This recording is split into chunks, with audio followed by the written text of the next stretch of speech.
नमस्कार साथियों, स्वागत है आपका अपने YouTube channel YK online education में। दोस्तों, आज हम अपडेट सेक्शन में बात करेंगे कुछ महत्वपूर्ण अपडेट्स को लेकर के, जिसमें हम बात करेंगे जो NIOS वाले जो DLED प्रशिक्षित थे और उनके बीच जो कोर्ट में मामला चल रहा था, उस पर क्या डिसीज़न आया है। और साथ ही कुछ लोग इस मामले को लेकर के सुप्रीम कोर्ट जाने की तैयारी कर रहे हैं, इस पर हम बात करेंगे। और साथ ही साथ हम जानेंगे कि जो उत्तराखंड लोक सेवा आयोग है, वो भर्तियों को लेकर के क्या आजकल उसमें चल रहा है। और इसके साथ हम बात करेंगे LT कोर्ट केस अपडेट की, और सहायक अध्यापक जो हिंदी, व्यायाम और सामान्य था, और साथ ही LT कला जो था ड्राइंग, उसके ऊपर भी हम बात करेंगे। तो चलिए वीडियो शुरू करते हैं। और यदि आपने अभी तक चैनल को सब्सक्राइब नहीं किया है तो प्लीज़ कर लीजिए, बेल आइकन प्रेस कीजिए ताकि आने वाले नोटिफिकेशन आपको सबसे पहले मिलते रहें। अपने दोस्तों के साथ बिल्कुल शेयर करना बिल्कुल भी ना भूलिएगा। और दोस्तों, यदि आप हिंदी पढ़ना चाहते हैं तो मैं यहाँ पर हिंदी पढ़ाती हूँ। चाहे आप किसी भी एग्ज़ाम की तैयारी कर रहे हैं, मेरे साथ जुड़िए और मुझे बताइए कि आप किस टॉपिक को लेकर के पढ़ना चाहते हैं। हाल फिलहाल हमारी NCERT सीरीज़ यहाँ पर चल रही है, जिसमें कक्षा 9 के हम लगभग सारे जो चैप्टर थे वो क्लियर करने वाले हैं। तो चलिए आज का ये वीडियो शुरू करते हैं। देखिए, सबसे पहली खबर हम पढ़ लेते हैं कि यहाँ पे NIOS से जो DLED वाले थे 37,000 प्रशिक्षित, उनको यहाँ पर एक बड़ी राहत मिली है, क्योंकि कल कोर्ट से फैसला आया है। और सहायक अध्यापक भर्ती प्रक्रिया में करें शामिल किसे, NIOS वालों को। यहाँ पे हाई कोर्ट ने जो स्टे उस समय से लगा हुआ था कि NIOS वालों को इसमें शामिल किया जाएगा या नहीं, तो अब उस पर एक बड़ी उनको राहत मिली है। चलिए जानते हैं इस खबर को डिटेल से। देखिए, हाईकोर्ट ने राष्ट्रीय मुक्त विद्यालयी शिक्षा संस्थान NIOS से DLED प्रशिक्षण प्राप्त अभ्यर्थियों को बड़ी राहत दी है। कोर्ट ने उन्हें राजकीय प्राथमिक विद्यालयों में सहायक अध्यापक के पदों के सापेक्ष हो रही नियुक्ति प्रक्रिया में शामिल करने के आदेश दिए हैं। और साथ ही कहा है कि 2,000 रुपये का हर्जाना प्रत्येक याचिकाकर्ता को देने का भी आदेश हाईकोर्ट ने दिया है। चलिए मामला क्या है इसको भी जान लेते हैं। यह था पूरा मामला। हाईकोर्ट में नैनीताल निवासी नंदन सिंह बोहरा, निधि जोशी, गंगा देवी, सुरेश चंद्र गुरु रानी, संगीता देवी, गुरमीत सिंह सहित कई अन्य ने याचिका दायर की थी। याचिका के राज्य सरकार के 10 फरवरी 2021 के शासनादेश को चुनौती दी गई। याचिकाकर्ताओं का कहना था कि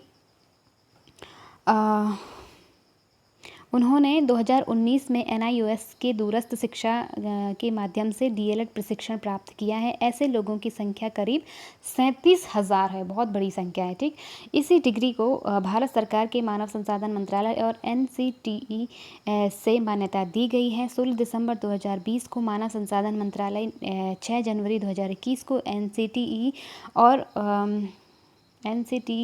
15 जनवरी 2021 को शिक्षा सचिव ने उनको सहायक अध्यापक प्राथमिक की भर्ती में शामिल करने के लिए कहा था। इसके बाद शिक्षा सचिव ने 10 फरवरी 2021 को जारी आदेश में कोई स्पष्ट गाइडलाइन न होने का हवाला देते हुए उन्हें काउंसलिंग से बाहर कर दिया। इस आदेश से पहले समस्त शैक्षणिक प्रमाण पत्र जमा हो चुके थे। तो यहाँ पे कोर्ट ने उनको राहत ज़रूर दी है कि NIOS वालों को शामिल किया जाए, लेकिन कुछ पक्के एविडेंस न होने के कारण अभी जो है उसको बीच में स्टे लग गया था उस पर। तो ये यहाँ पे NIOS वालों के लिए जो हाई कोर्ट ने एक राहत बड़ी खबर दी है। लेकिन जानते हैं कि आगे इस पर जो जो BEd वाले हैं, क्योंकि यहाँ पे BEd वालों का हित प्रभावित हो रहा था, कि उनकी मांग थी कि जो DLED के कैंडिडेट लगने के बाद जो पोस्टें खाली बच जाती हैं, उन पे BEd वालों को सिलेक्शन दिया जाए, तो न कि NIOS वालों को। तो देखते हैं कि अब उनके अंदर वो क्या इस चीज़ को लेके कर रहे हैं। देखिए, हाई कोर्ट के निर्णय के खिलाफ सुप्रीम कोर्ट जाएंगे BEd प्रशिक्षित। अब जो BEd वाले हैं ना, वो यहाँ पर शांत नहीं बैठेंगे। वो क्या लिख रहे हैं, देखिए। BEd प्रशिक्षित महासंघ के प्रदेश मीडिया प्रभारी अरविंद राणा ने बताया कि अभी उच्च न्यायालय के लिखित आदेश की प्रतीक्षा की जा रही है। यदि उच्च न्यायालय का आदेश BEd प्रशिक्षितों के अनुकूल नहीं हुआ तो हम सर्वोच्च न्यायालय की शरण लेंगे। महासंघ के प्रदेश अध्यक्ष नरेंद्र तोमर ने बताया कि गतिमान भर्ती में 70% 60% से अधिक पदों पर नियुक्ति पहले ही पूर्ण हो चुकी है। शेष 30% पदों पर NIOS DLED को शामिल करना उचित नहीं है। बीएड प्रशिक्षित लंबे समय से अपने चयन की प्रतीक्षा कर रहे हैं। ऐसे में यदि NIOS DLED को गतिमान शिक्षक भर्ती में शामिल किया जाता है तो बीएड प्रशिक्षितों के चयन की संभावना समाप्त हो जाएगी। तो ये इनका मानना है कि यदि NIOS वालों को शामिल किया जाए तो उनका सिलेक्शन होना मुश्किल हो जाएगा। तो इसलिए वो चाहते हैं कि NIOS वालों को स्थान न दे करके बीएड वालों को यहाँ पे प्राथमिकता दी जाए। तो ये अब देखते हैं कि इसमें आगे क्या होता है। फ़िलहाल हाईकोर्ट से तो यहाँ पे NIOS वालों को ही इसमें शामिल करने के ऑर्डर दिए गए हैं। ठीक, चलिए बढ़ते हैं अगली खबर की ओर। भर्तियों के ऑनलाइन आवेदन के लिए आयोग को कंपनी की तलाश, निकाला टेंडर। तो देखो, प्रदेश में भर्तियों की नई रफ्तार देने के लिए उत्तराखंड लोक सेवा आयोग ने कसरत तेज कर दी है। सप्ताह भर में भर्तियों का कैलेंडर जारी करने की तैयारी के बीच आयोग ने ऑनलाइन आवेदन के लिए कंपनी की तलाश शुरू कर दी है।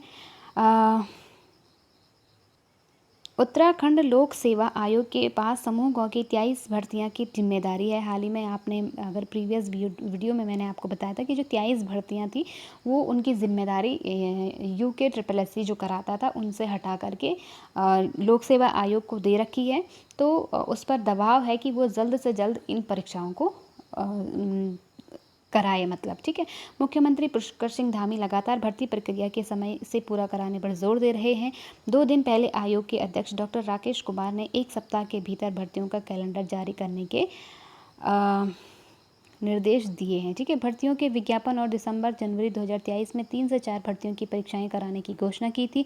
इस कड़ी में अब आयोग ने इसके लिए टेंडर निकाला है, जिसके माध्यम से ऐसी कंपनी का चयन किया जाएगा जो IT एक्सपर्ट हो, उम्मीदवारों की ऑनलाइन आवेदन प्रक्रिया को सरल तरीके से करा सके, परीक्षा होने के बाद ऑनलाइन उत्तर पुस्तिका जारी करे। तो अब थोड़ा पारदर्शिता अपनाने की यहाँ पे बात की जा रही है कि कोई ऐसे एक्सपर्ट्स यहाँ पे ढूंढे जा रहे हैं, तलाश किए जा रहे हैं कि जो मतलब पारदर्शी तरीके से, साफ़ सुथरे तरीके से पेपर को आयोजित कराए। अब देखना ये होगा कि कितना ये अपने इस बात पर खरा उतरता है लोक सेवा आयोग। ठीक है, तो ये थी हमारी ये खबर। चलिए दोस्तों, अगली खबर है हमारी उत्तराखंड हाई कोर्ट का जो कल कोर्ट में LT वालों के लिए 14 सितंबर की डेट मिली थी, जिसमें 4 सब्जेक्ट हमारे अभी कोर्ट में चल रहे थे, जिसमें से 3 के तो रिज़ल्ट आ चुके हैं, उसके बाद स्टे लगा है और अभी ड्राइंग का जो है वो उस पर रिज़ल्ट पे ही स्टे लगा हुआ है। उस पर भी हम बात करेंगे। जानते हैं पहले जो बाकी के 3 सब्जेक्ट हैं, LT, हिंदी, सामान्य और फिज़िकल एजुकेशन। ठीक, तो देखो 24 सितंबर कल भी 14 सितंबर को इसमें डेट लगी थी, लेकिन इसमें कल भी कोई फाइनल सुनवाई नहीं हो पाई है। तो ये दुखद है उन लोगों के लिए जो लंबे समय से इंतज़ार कर रहे हैं अपने डॉक्यूमेंटेशन के लिए, अपनी ज्वाइनिंग के लिए।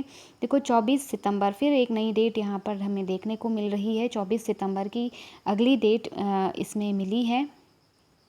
ये देखिए आप, ये हाईकोर्ट की साइट पे आप देख सकते हैं इतनी सारी यहाँ पे ये डेट्स लग चुकी हैं और अभी जो अगली डेट्स जो मिलती गई हैं वो ये इस तरह से हैं। 14 को कल इस पे हियरिंग थी और अब अगली जो डेट है वो 24 को मिली है।